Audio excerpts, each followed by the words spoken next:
Guys, they charge insurance companies, aftermarket companies, and connected fleet companies anywhere between $70,000 and $100,000 per year. 7 customers today. They just started selling 5 months ago, already at a 600,000 run rate. They think the end of 2022 at a $1.2 million run rate. They're basically giving all this speed data, acceleration data from your car back to Geico, so Geico knows how to price your insurance, right? Or so you can get a cheaper rate. That's sort of a good example there. They raised a 5.5 million Series A last year, sold between, call it 10 and 20% of the business doing that. Team of 36 today. They control their burn, which is net burn $150,000 per month right now by having their engineering team in India. They've got plenty of runway though to continue to drive growth. Hey folks, my guest today is Sandip Ranjan. He's the CEO and co-founder of Cerebrum X, a company that focuses on unlocking the value of the connected vehicle. Before joining the company, he served as the SVP and GM of Automotive Service Business Unit at Harman International, leading the connected automotive cloud, aftermarket, OTA, and cybersecurity businesses.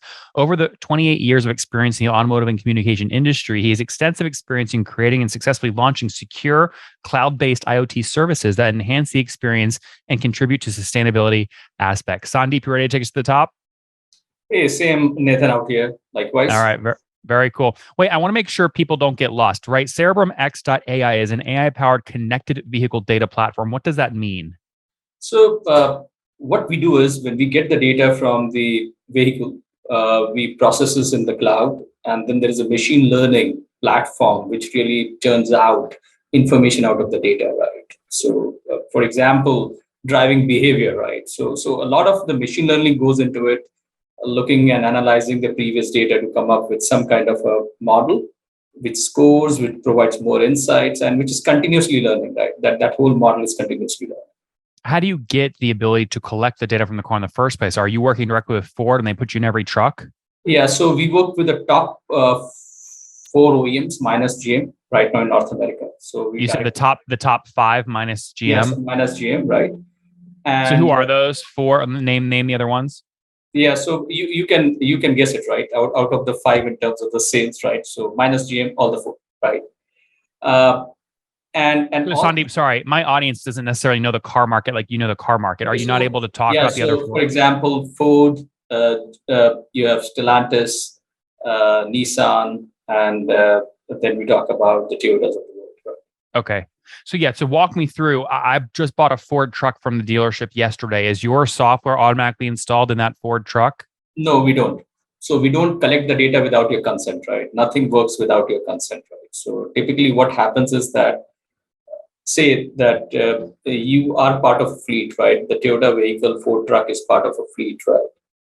So what will happen is that once you give a consent that I am okay to share my data, that consent gets passed on to the OEMs, right? Sandip, though, I imagine you've got to install during the manufacture process some piece of hardware to actually capture this data, right? Even if you have to wait for the user or the buyer of the car to say yes, you have to build in some piece of hardware, right? So that hardware is already there in your vehicle. Every vehicle already has a modem built in, just like your mobile phone. Every vehicle already has a modem which is already built in. Mm-hmm. So from the perspective of enabling the data, that already exists. Mm-hmm. That data already exists, right? So what is happening is that once you give a consent, that data gets sent to the cloud, and then it gets handed over to Cerebrum X, right? So understood. Name some examples, because you're not selling to consumers, I don't think. You're selling to companies that have fleets of Ford trucks, and they want to track all of their fleet of Ford trucks, right? Yeah.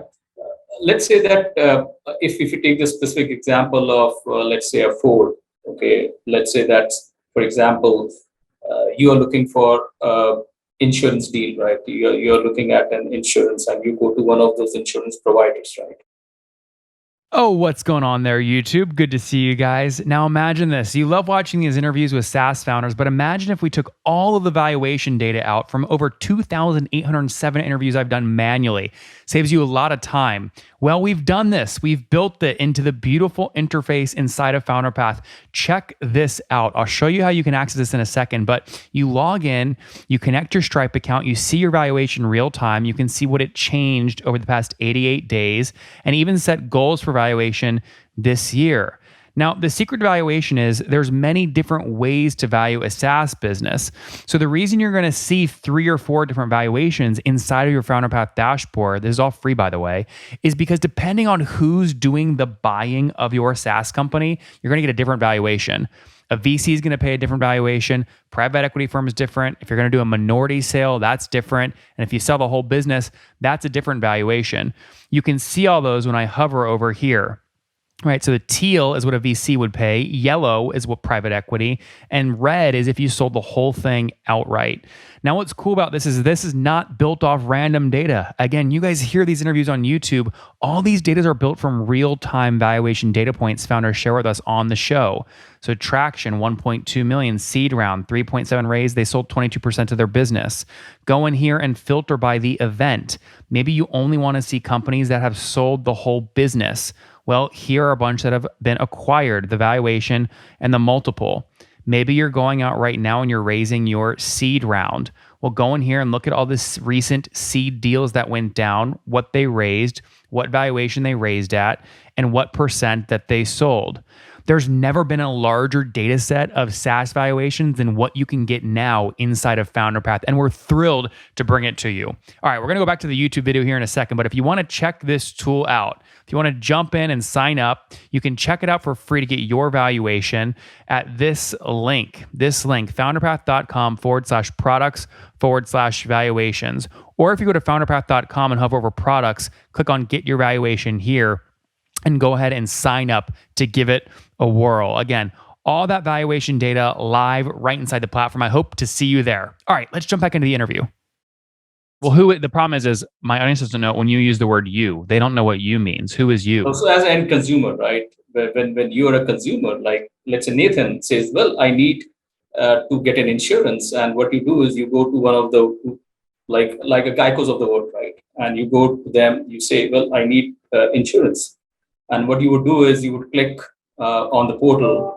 And what will happen is you would say that, yes, I'm ready to share my data. So that information from the likes of the insurance companies like Geico, etc., comes to us. And from that consent, what we do is we pass that on to Ford. And based on that, I think the data starts coming to us. And then we really work on the data and pass on to the insurance companies. Okay, so I, as a consumer, go to Geico. I say, yes, Geico, you can get my data. That notifies your hardware, your application in my Ford truck. You pass my speeding or stop sign data to Ford. Then what does Ford do with it? So Ford doesn't do. Ford is only concerned about your consent. They're really particular whether if the data they're passing on, the consent is there or not. So based on your driving habit, like if you're overspeeding or if, for example, your acceleration, your driving behavior is not right, there is an issue with your driving behavior, what happens is your insurance policy, your premium could go positive, negative, right? If you're a good driver, you get the benefit. If you're not a good driver, no, I understand. I think everyone understands that. I'm trying to understand the information flow. So you're who's paying you, Ford, Geico, or the consumer? It'll be coming in from the Geico side or any of those insurers, right? Okay, so you're not, when you say you work with the top 5 minus GM, those are not your customers. Your customers are insurance, Geico. Yeah. So if you look into these top 5 are raw material. That's where you get the data from. Are the consumers of the data, the people who are paying for the data are the insurance companies. They are the fleet companies, the fleet providers like Azuga, which is part of Bridgestone, or the aftermarket companies. Okay, so those are the people who are paying. Sorry, name an example. Name a couple other exampals of fleet companies that pay you. So, for example, Bridgestone Mobility, right? Sorry, I say that slower. Bridgestone. Bridgestone Mobility. Azuga is a company. Let's say Azuga is a company. Okay. So you're saying it fast, and I can't understand the company you're saying. So Bitstorm, BITSTORM. BRIDGE, Bridgestone, Bridge. Okay. Bridgestone Mobility. Yeah. So Bridgestone, they have their mobility, which is they have a fleet division, which is Azuga, AZUGA. Okay. Got it. So typically, what will happen is that Azuga would come to us and say, "Well, I need data from, let's say, a Stellantis vehicle, right?" So, for example. Okay, so what we do is we go and tell Stellantis that this is what consent which we have. The consent gets passed on to Stellantis, and then Stellantis enables those. Sorry, Sandip, I don't know so there's Bridgestone Mobility Fleet, and there's Azuka inside of that fleet. So, what is Stellantis? Yeah. So Stellantis is FCA. It's an FCA for Fiat Chrysler. So it's a type of car. No, it's a company, right? Stellantis is a company which is Fiat Chrysler plus PSA. Got it. Chrysler plus PSA combined is Stellantis. Got it. This was a new nomenclature which happened. I think the whole merger happened in 2022, right? January 2022. So that's. Yeah. This is a car brand. They own Chrysler and Fiat. Yeah. So now let's say that they have a Ram truck like Ram 1500, right? And that is part of a fleet of Azuga, right? So Azuga would come to us and say, well, I need to track these vehicles, right? They're vehicles which are the Ram trucks, right? That's what you have to track. You're tracking Ram trucks, right? Mm-hmm. They give us a consent. Yes, I think it's okay, legally all right to really get the data for these Ram trucks. That information gets passed to the car manufacturer. In this case, it's Stellantis. And once it gets that data, that full confirmation, they start giving you the data out, right? So that's the whole process. In this case, so guys, sorry, just to be clear, just for everyone listening, Azuga is a company owned by Bridgestone that allows you to upgrade your fleet with their GPS tracking software and dash cams. It sounds like, Sandip, you are built into that software module. Yeah. So what will happen is right now that company is using some other mechanism to track the data. There is an adjunct device by which they get this information, right? Which is not coming in from the vehicle. It is coming from an adjunct hardware. They have to put an extra hardware to track the fleet.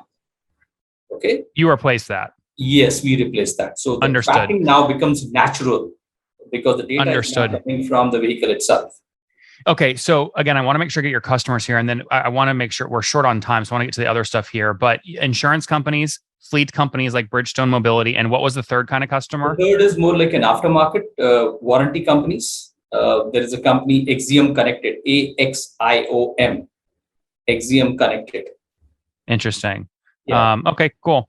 Very cool. Okay, and then give me an example, but I want to get your backstory here. But before we do that, what does the average customer pay you per month or per year to use this technology? So typically you get an average revenue per vehicle. It goes somewhere between $72, which is $6 per month, to up to $10, right? Which can go up to around $120 per month, right? So it depends upon what data they are getting. So how many vehicles though, when a new customer signs up for you, how many vehicles are they usually managing? 5, 10, 100, 1,000? So typically most of these customers, they have more than 100 K kind of vehicles, right? These fleet companies, they have 100,000 plus vehicles, right? If you look at so if someone's signing up for you to manage 100 vehicles at $70 a year, that's a $7,000 per year contract. That's your sweet spot. So that's the way it works. But again, then it scales up, right? Because then but is that your sweet spot? Would you say the average is right around there, 7,000 a year for 100 cars?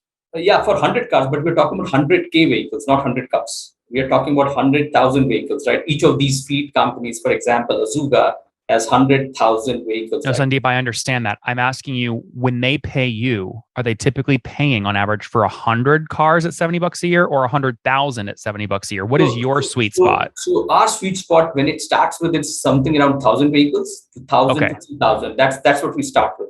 Then we scale up. Okay, so that's like 70 grand to like 70,000 to 140,000 a year, something like that. Yeah, so that's what it's. Typical customer would start with somewhere around 70K to 140K, 120K kind of this thing per. I see. And then you have those multipliers, like in terms of more customers, and in terms of really they scale up, etc., and so on and so forth. Right? Let's put this on a timeline. When did you launch the business? What year? So we started the company in July 2020, and our product was up and operational in June 2022 this year. That's when the product was operational, when we started integration with this thing. So right now it is roughly around 4 months. Okay. And how did you pay for your salaries and stuff? I mean, there's 2 years there where you have no revenue. No, but I think initially, I think the company was bootstrapped by the founders itself. Like we are 4 founders who bootstrapped the company for close to 9 months or 8 months. That's what we bootstrapped. And after that, we went for Series A. So we were lucky to really get a Series A by March 2021. We closed our Series A. How much was that for? So that was 5.5 million. 4.5? 5.5. 5.5. Interesting. And when most folks, when they were raising a Series A last year, they were selling sort of 10 to 15% of the business. Were you sort of in that same range? Yeah, I think that's what it is. Yeah. Okay, fair enough. So, but you're raising it like a 30 to 50 million valuation pre-revenue, really, right? Yeah. So I think that was a good part because most of the companies, I think, who were like a couple of our other companies, I think they were valued at 1.4 billion, right? The companies who were in the similar segment, right? Like who? Name a couple. Yeah, there is Autonomo and Vijo, right? At that point of time. Can you spell those? Yeah. OTONOMO. Autonomo. ATONO. O as in orange. OTONOMO. OTONOMO. Yeah. So I think their market cap was pretty high when they went public, right? So again, at that point of time, I think this was one of the red, I would say, pretty hot in that sense, right? So I think we were lucky to really we were there at the right time, and within 9 months we closed our Series A. Okay, interesting. And then fast forward to today, how many customers are you working with? Right now we have 7 customers. Right now, and as I mentioned, one of them is the I would say top 3 insurer in North America. That's one. I talked about Azuga. Then you have Axiom Connected. Azuga is a customer. Yeah, Azuga is a customer. Amazing. Yeah. So, but if you've got 7 customers paying on average $100,000 a year, you guys just broke about a $700,000 run rate, right? So so we will close. So again, as the ARR which will close this year will be close to around 1.2 million. But what are you at today though in terms of run rate? Our run rate right now is roughly around 600K as an ARR right now as we stand. Okay, so you think you're going to double your ARR in the next 60 days? Yeah, I think because it's about really onboarding the vehicle. As soon as you onboard a fleet, the fleet itself becomes, let's say that you're onboarding 1,000 vehicles or so, right? So that's the kind of model it is. Okay. And if you're doing $50,000 a month today in revenue, which is a $600,000 run rate, what were you doing exactly 1 year ago? Were you pre-revenue? Yeah, we were pre-revenue. As I mentioned, like we went into production in June 2022. So right, it's just roughly around 4 months when we are into production, right?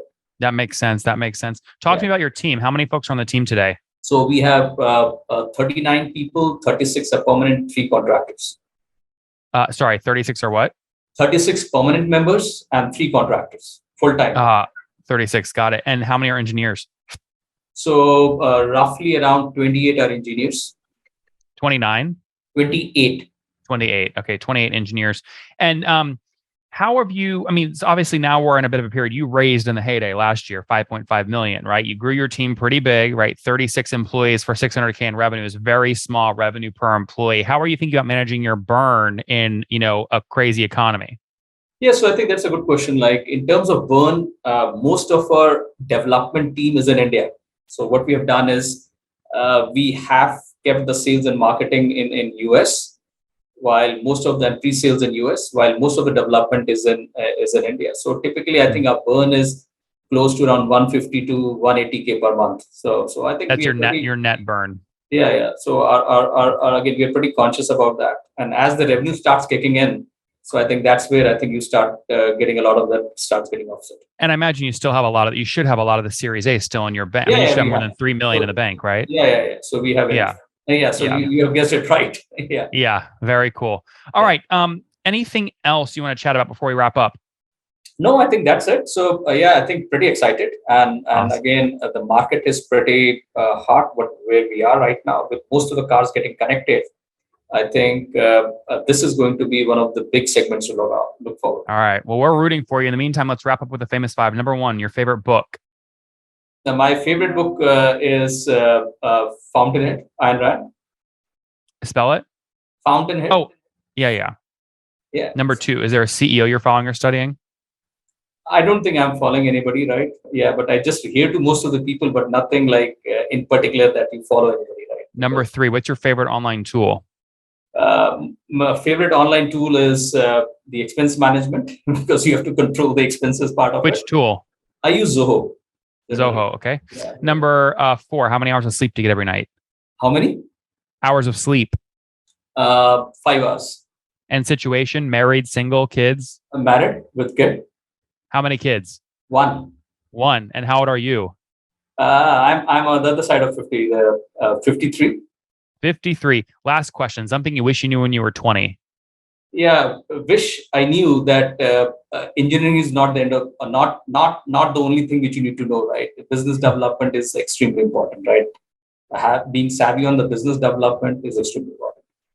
Guys, they charge insurance companies, aftermarket companies, and connected fleet companies anywhere between $70,000 and $100,000 per year. 7 customers today. They just started selling 5 months ago, already at a 600,000 run rate. They think the end of 2022 at a $1.2 million run rate. They're basically giving all this speed data, acceleration data from your car back to Geico, so Geico knows how to price your insurance, right? Or so you can get a cheaper rate. That's sort of a good example there. They raised a 5.5 million Series A last year, sold between, call it 10 and 20% of the business doing that. Team of 36 today. They control their burn, which is net burn $150,000 per month right now, by having their engineering team in India. They've got plenty of runway, though, to continue to drive growth. We're certainly rooting for them, and we appreciate, Sandip, you taking us to the top. Yep. Okay. Thank you very much. One more thing before you go. We have a brand new show every Thursday at 1 p.m. Central. It's called Shark Tank for SaaS. We call it Deal or Bust. One founder comes on, 3 hungry buyers, they try and do a deal live, and the founder shares back-end dashboards, their expenses, their revenue, ARPU, CAC, LTV, you name it, they share it. And the buyers try and make a deal live. It is fun to watch every Thursday, 1 p.m. Central. Additionally, remember, these recorded founder interviews go live. We release them here on YouTube every day at 2 p.m. Central. To make sure you don't miss any of that, make sure you click the subscribe button below here on YouTube, the big red button, and then click the little bell notification to make sure you get notifications when we do go live. I wouldn't want you to miss breaking news in the SaaS world, whether it's an acquisition, a big fundraise, a big sale, a big profitability statement, or something else. I don't want you to miss it. Additionally, if you want to take this conversation deeper and further, we have by far the largest private Slack community for B2B SaaS founders. You want to get in there. We've probably talked about your tool if you're running a company, or your firm if you're investing. You can go in there and quickly search and see what people are saying. Sign up for that at nathanlatka.com/Slack. In the meantime, I'm hanging out with you here on YouTube. I'll be in the comments for the next 30 minutes. Feel free to let me know what you thought about this episode. And if you enjoyed it, click the thumbs up. We get a lot of haters that are mad at how aggressive I am on these shows, but I do it so that we can all learn. We have to counter those people. We got to push them away. Click the thumbs up below to counter them, and know that I appreciate your guys' support. All right, I'll be in the comments. See ya.